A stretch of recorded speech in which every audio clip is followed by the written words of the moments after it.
সাঁওতাল এভাবে বিভক্ত না, আমরা সবাই বাংলাদেশের মানুষ, আমরা বাংলাদেশি। কাজেই আমরা বাংলাদেশি হিসাবে বাংলাদেশের স্বাধীনতা, সার্বভৌমত্ব, বাংলাদেশের পতাকা, বাংলাদেশের অখণ্ডতা রক্ষার জন্য বাংলাদেশের সকল শ্রেণী পেশার মানুষ তার শেষ রক্তবিন্দুকে তার প্রচেষ্টা অব্যাহত রাখবে।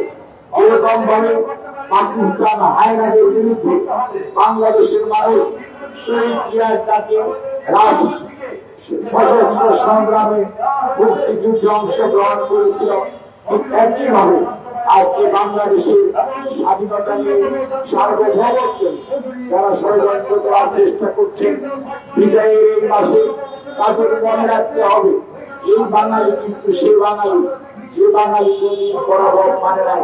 অনেকেই চেষ্টা করেছে বাংলাদেশের মানুষকে পদাবনত করতে, কিন্তু বাংলাদেশের মানুষকে বেশি দিন কোন অবস্থাতেই পদাবনত অবস্থায় রাখা যায় নাই। তার উৎকৃষ্ট উদাহরণ সেই ব্রিটিশরাও চেষ্টা করেছিল, হয়নি।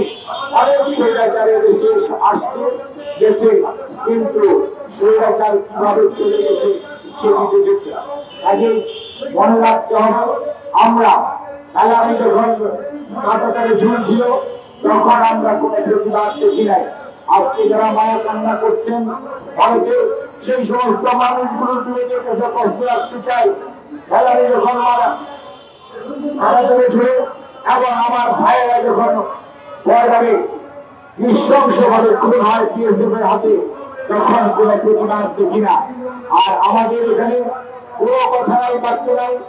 চিন্ময়কে গ্রেফতার নিয়ে বাংলাদেশে যে বিশৃঙ্খলা সৃষ্টি করার চেষ্টা করা হয়েছে, বাংলাদেশের মানুষকে সাধুবাদ জানাতে হবে।